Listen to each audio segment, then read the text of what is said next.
Sual veriblər, əxlaq Tanrıdan gəlmirsə, bu kimdən gəlir? Vicdan hardan? Vicdan türk sözüdür. Vicdan belə də ərəb sözüdür. Onun türk versiyası könül deməkdir, öz deməkdir əslində. Vicdan öz deməkdir. Bizim özümüz oradan bir parça yox. Ona görə rahatlığına hər bir dəyəri dəyərləndirilir. Əxlaq isə yəni mənfidə yaşayır insan, yaxud müsbətdə. İlla müsbət əxlaq yoxdur ki, mənfi əxlaqlar da var. Yəni qorxaqlıq da bir əxlaq nümunəsidir. Dəlisov olmaq da bir əxlaq nümunəsidir. Amma ikisi də bir-birinə tərsdir. Bunun qızıl ortası lazımdır. İslam hər bir düşüncə tərzinə özünün bir əxlaq anlayışı var. İslamın əxlaq anlayışı budur ki, bir-birinə tərs olan qütublərin tam qızıl ortasıdır əxlaq.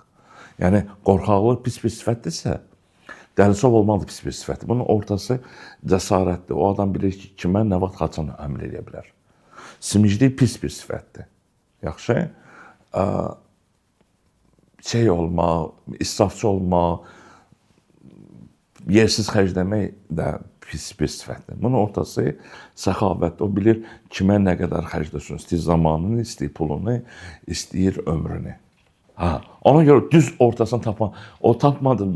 Bizim beynimizi, belə deyək də, biz insan olaraq bizim beynimizi sözlər təyin edir. Sözlərdə biz kodlar veririk ki, kod filan şey. Məsələn, deyirəm, qapını aç. Bizim bu aç sözü neysə bağlanan şey açmaq üçün. Düzdür. İndi deyirəm, həyalı ol.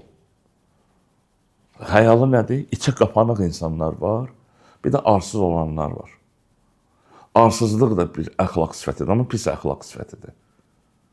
İçə qapanıq olmaq da pisdir. Bunun ortası nədir? Həyalı. Bilir sözünü harda kimi necə desin. Bizdə ədəbiyyat dərsində bu həyanı öyrətməlidirlər.